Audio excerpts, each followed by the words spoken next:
Today on the briefing room, I'm joined by Singleton, our very own US venture partner. Sean works at the intersection of capital, capability, and the US defence innovation system. He sees what actually gets funded, where founders lose credibility, and why most attempts to enter the US stall early. This episode is a straight look at how defence investment really works, what Australian founders underestimate, and how to build trust that holds in high-stake environments.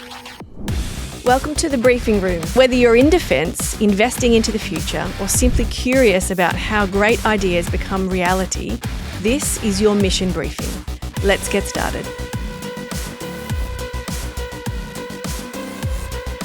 Sean Singleton, how exciting.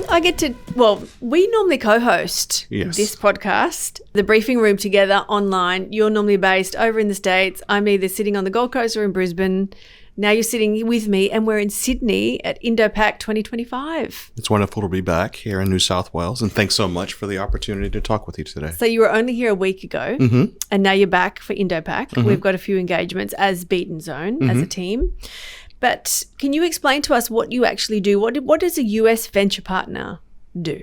Well, thank you for the question, and again, the time. So the thing that I really do love about Beaten Zone is that we span basically the entirety of the Indo-Pacific region, right? So both here in the Commonwealth and also in the States. And as the U.S. venture partner, my job is to work with you and the rest of the team and our portfolio companies to actually help them open up doors in the United States. Now, I frequently have said this in our previous conversations with others, that the Department of War in the United States buys the best technology, it can get on contract. And so I work with our portfolio companies to get on contract. Because oftentimes the department and the public sector, they really don't necessarily understand the technology and the capability, but they will default to what they can get on contract. And so that's my major role. Plus also too, when you're in the States, like I've jokingly said in the past, it's 50 shades of awesome, 50 shades of crazy. And so knowing those nuances and the subtleties with regards to how to engage with state governments and local governments is really key for our portfolio companies.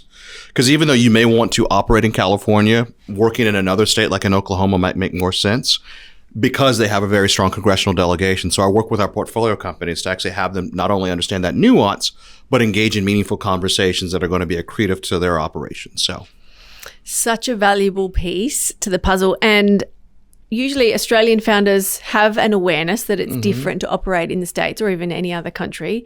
But specifically for defence related adds multiple layers of levels of difficulty. And we aim to position ourselves in the middle so that we can assist founders to do that, whether it is working with people like you or other agencies or your connections in the States. Like we're having an event this week here at Interpack called Breach Point, where we have a panel and you're on that, and we're speaking about what it's like to actually take your company to the States, and then how to work with the US Department of Defense. So there's a lot of education around that, but the actual doing and the executing and building those relationships is what takes a lot of time for founders. How much time do you think it takes to build the relationships that you just spoke of to be able to sell to the US Department of Defense? So it takes a while. And I'll say it to you like this. I've been doing this since Lionel Richie was making #1 hits. And so for the past 30 plus years, I've been in this space. And it is very much like everything, a relationship game, right? To your question, how can a company come into the States and sort of circuit that? Is there a fast track? The fastest way I've seen this be done successfully, and this is sort of what we're doing at Beaten Zone, is to find people that have that body of, experiences and bring them into your team. That's the best way of doing it, as opposed to trying to just do it wholesale organically, because it does, in fact, take time. Now, once you've brought on a resource that actually has the relationships and actually has the experiences, you then want to try to have as many engagements on Capitol Hill as you possibly can, if it makes sense. You want to have as many engagements as you possibly can with systems integrators like the Lockheed Martins, the Boeings, and others, because they have the contract mechanisms that the Department of War / Defense trust, right?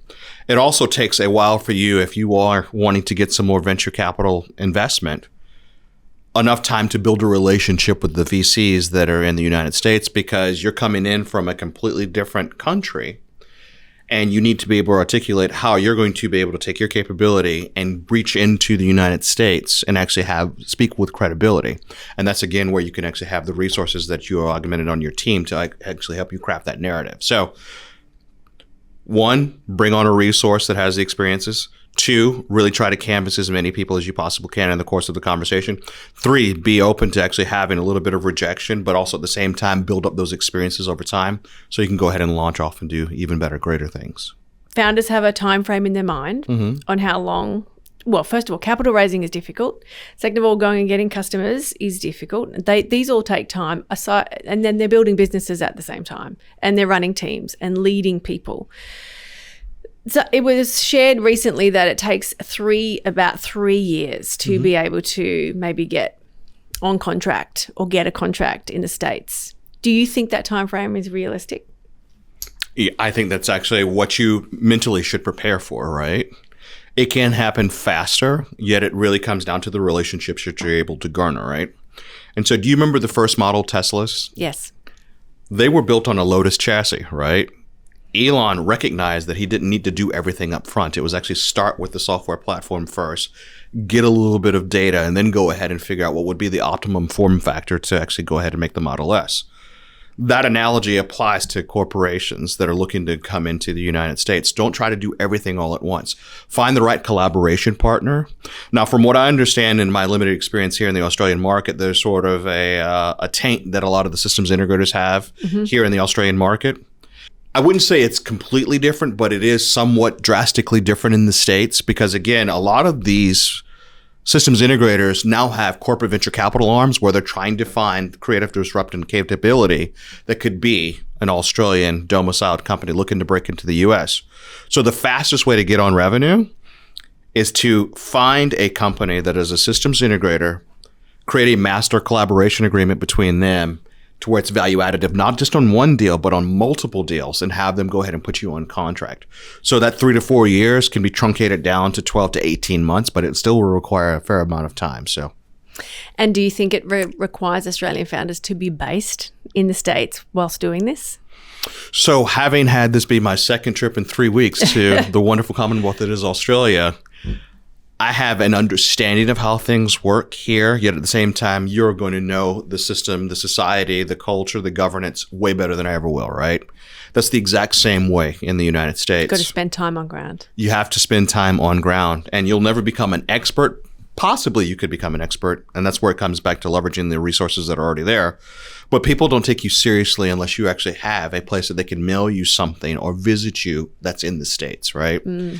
And getting back to the 50 Shades of Awesome, 50 Shades of Crazy, once you've established a presence in the state and you're looking to actually manufacture your capability, just for the sake of this conversation, it's hardware intensive. Not all states are created equal with regards to manufacturing, right? States like New York and California might have the glitz and they might be easy to get to, but they are typically two of the worst states in which to work, because of a variety of different societal factors that have happened over, almost 200 years in both instances. States like Oklahoma, North Dakota, Indiana, Alabama, Texas, Florida, it's a lot easier to operate a business there. And those states will go out of their way to recruit you there by giving you incentives, both from a tax standpoint. And if you're hiring people that are in the local economy, they will also give you credits that you go ahead and actually build out. And the other overlay I'll put on top of that is that those states enjoy really strong congressional representation. So if you are taking on national security problems on behalf of the Department of War, Ministry of Defense here, those Congress people and senators can actually help put legislation in place that can be largely accretive to these companies, right? I know it's completely different here in Australia. Different. But I've heard you explain this so many times now, and it makes a lot of sense. And if you didn't know that, you could be wasting so much time and resources and possibly years not playing with the right partners. Spot on. And to dig a little deeper into that, it's nice to know the senators. It's nice to know the congressmen and women. The most important people on Capitol Hill to know are the professional staff members, people that you will never know exist, but those are the people that work on the committees that matter to these companies, our companies, that will be there at 2 and 3 o'clock in the morning, that are actually writing the legislation that the congressmen and the senators champion on the floor. But those are the people that actually write it. having the relationships with those professional staff members is the difference between you being above the line, meaning that it actually gets enumerated in policy, and below the line, meaning that come back next year. It's so different. I'm so glad you're on board so you can continually explain this, tell the story, and create a bit of a pathway or a bit of a roadmap for founders to navigate moving into the States. When you do work with them, so you're working with some of our portfolio companies, or all of them really, what are some of the biggest challenges that you find that founders of that stage who are already in market, they have product, they're doing well, but they need to scale and grow? What are some of the challenges that they're facing at that level?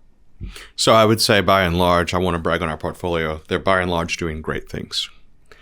I think with regards to one of your earlier questions, understanding why it's important to have a presence in the U.S. is probably one that takes a while for a lot of our founders to sort of eventually realize. But once that light bulb goes on, they're all in to build out the presence there, right? I think coming back down to the systems integrator piece of things, I think that's also an epiphany because, again, it's so drastically different here than it is in the States, where oftentimes the fastest way to revenue and also potentially in an investment is through a systems integrator. That's another really key piece of things. And I think, what do you call it here, the tall poppy syndrome? Yes. We Americans don't have it. We don't have it. I mean, when we have our touchdowns in American football, we have dances. We actually not just You're an great at individual celebrating. dance. I think you wake up doing high fives and celebrating each other. Yeah, I mean, and the greatest bands of all time have typically been, more of Commonwealth based because it's sort of like this collective group. The greatest individual performers are American because we have no problem spiking the football and doing everything. I'm not encouraging our companies and other companies that are listening to this to actually do that. Yet at the same time, speak very confidently with a quiet confidence and to say, it's not just my technology. I'm going to create meaningful outcomes to you, Department of War. And these are the ways that we are going to collaborate together, right? So again, not being braggadocious, but being quietly confident. That's the way to actually do it. I almost wish, well, if anyone's listening to this only audio, I encourage you to go and watch the YouTube to see even how you said what you said then and lent in with all of the body language that gave me 100% confidence that you had complete conviction with everything you said there, because it's the entire package. Now, if you were a founder talking to me with that level of confidence, I would be believing every word that you said. And you may not invest. No, but because of the delivery. And it's about telling the story. Yes. And it's about articulating the vision, right? And so it's taken me, and I'm embarrassed to say this, 3 years to read Scott Cooper's book. So Scott Cooper was the former managing general partner at Andreessen Horowitz, right? A16Z. He's now the director of the Office of Personnel and Management because the Trump administration is the most venture capital friendly administration in the history of America, right? You have so many people that are former like VCs, private equity, investment bankers that are trying to get the government to operate more efficiently. I am finally reading his book, The Secrets of Silicon Valley. And what he says in the pitch is it's about creating the vision that you and I can collectively agree to. And even if you don't invest, but at least I've captivated you with the vision, you might be able to talk to other venture investors to where this message might resonate with them. So, which is key to be able to, I always explain to founders, you need to have people on board your train. If you're heading that way, lead with such conviction that you're going anyway. You don't need, even if you do need the capital, it's amazing if you have it, but if you don't get it, you're getting it from somewhere else because you're heading this direction and you'd love more people on board than not. You spoke about Silicon Valley. We have together interviewed and talked to other VCs based in Austin. What is the other hotspots to think about or consider for founders going to the States to either set up, like you mentioned, there's different states for different reasons.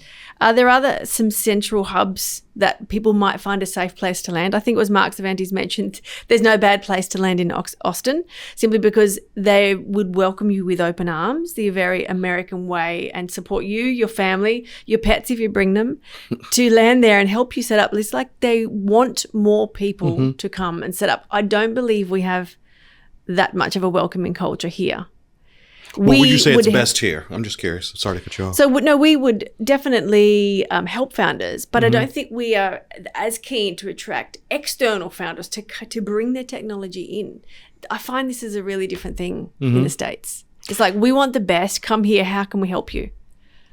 Quite true. And so how that all became a reality, it's all network effects, right? How familiar are you with the origins of Silicon Valley? I know enough from the story, the movie, the books. Yep. So for those that may not necessarily be familiar, it actually traces itself down to two major programs, the nuclear program and the space program. Okay. So up till the late 80s, the Department of War, then Defense, had a huge presence in Silicon Valley, and they left this treasure trove of intellectual property right there in Silicon Valley. And so there's 47 different pieces of intellectual property that the U.S. taxpayers paid for that goes into each and every iPhone, right? You look at all of the innovation that has come out of Silicon Valley. Again, it was driven by that initial infusion of capital. You can also trace most of the companies in Silicon Valley to what they call the Traitorous Eight, the people that left Schottky Semiconductor to create Fairchild Semiconductor, which also is now Intel and all of that, and the rest goes on and on. My point of bringing that up is that those network effects really created Silicon Valley to what we know. The 128 corridor in Cambridge and Boston has a similar kind of a network effect that's going on there, yet they don't have the outsized venture capital that sort of like reinforces that, right? You don't have as many stories. You don't have that. Austin stands out because you have a lot of disaffected Californians that are pissed off at paying the taxes of California that have moved to the zero tax state of Texas. Yes. Getting back to the 50 Shades of Awesome. Yes. And as a result of that, they've created this ecosystem. This is just in the last 10 years that you've seen 8VC, Yes. Overmatch, Peter Thiel moving his personal wealth. You only started hearing about it about 10 years ago and loudly 6 years ago. No question about it. That all happened because they got sick and tired of paying the taxes in California. And my old organization, the Defense Innovation Unit, we started working on behalf of the Department of Defense with these venture-backed startups and created a whole series of unicorns. Shield AI happens to be one of them. Anduril happens to be one of them. Skydio. All of these, basically any company that's Department of War focused in the Andreessen Horowitz American Dynamism portfolio was a DIU portfolio company. Because of those network effects, a lot of people have said it's a lot easier to actually go ahead and build a company in Texas, Central Texas, than it is in other places. And so that's built itself out. Other places, to your question, that actually makes sense, the Front Range of Colorado. And when I say Front Range, meaning Fort Collins all the way down to Colorado Springs, because you have a lot of, again, Department of War assets there, that's creating a lot of churn for these disaffected SpaceX, Blue Origin, Sierra Nevada, Ball Aerospace engineers to actually build up their corporations there. And then you have the capital flight that's looking to go to some places not as hot as Texas, but also has great winter climate, and that's Colorado. So you have to sort of look at these migratory patterns of where the capital is going. Silicon Valley still is number one. Front Range of Colorado, Central Texas, the 128 corridor.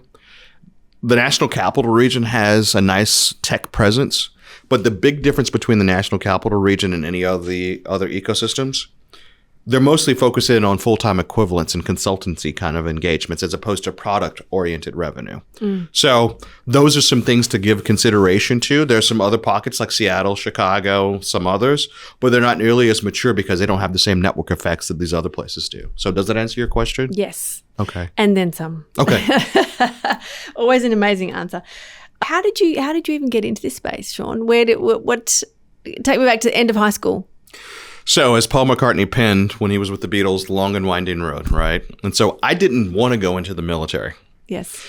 So my dad grew up watching the Army-Navy game, and if you're familiar with that, it's like this big, huge tradition in the States between the United States Military Academy, Army, and the United States Naval Academy. So he had the bright idea that his son, unbeknownst to him, was going to go to a service academy. So he goes flipping through the Pentagon phone book, and he finds this random colonel that's responsible for Air Force Academy admissions, and he says, "My son wants to go." Unbeknownst to me. So I had gotten into UC Berkeley, Dartmouth College, these great schools, and I get this package in from the Air Force Academy, and I'm like, you got to be kidding. What is going on here? I end up getting in, and I end up going. I end up graduating, and then worked as an acquisitions officer on the F-22 program, which is still today, my opinion, the best plane that humanity's ever built. And that acquisitions background is why I'm so emphatic about getting on contract, because I've seen it intimately firsthand of how that happened. You've been deeply involved in the process. Deeply involved. And then I became a special investigator doing counterintelligence investigations on behalf of the Air Force. Now, that's the same skill set that you need for sales. You ask a lot of open-ended questions and you listen. Hence, your body language is exceptional. Oh, well, thank you very much. I mean, it's just, I like to act but you've observed, I can tell. I like watching people, and I like sort of figuring out what makes them tick and how to actually build rapport with them. Yes. which is the same skill set that you need for federal sales. Yes. So I became one of those dreaded systems integrators selling solutions back into the federal marketplace. Went and got my MBA. I had no clue what finance was when I went to go get my MBA. I had seen Pretty Woman once. And so that was my indoctrination into high finance was Richard Gere. That's how it works. Okay. No, not even close. Not even close. So I recruited and I was brought into JP Morgan's investment bank, did that for a couple of years. Then I went into their asset management space. And then I really missed working with corporations. I had met my wife at Jazz Fest in New Orleans, and she convinced me to move to California, hence the UC Berkeley connection, right? Because she lived in Berkeley, so I took it as a sign. Yep.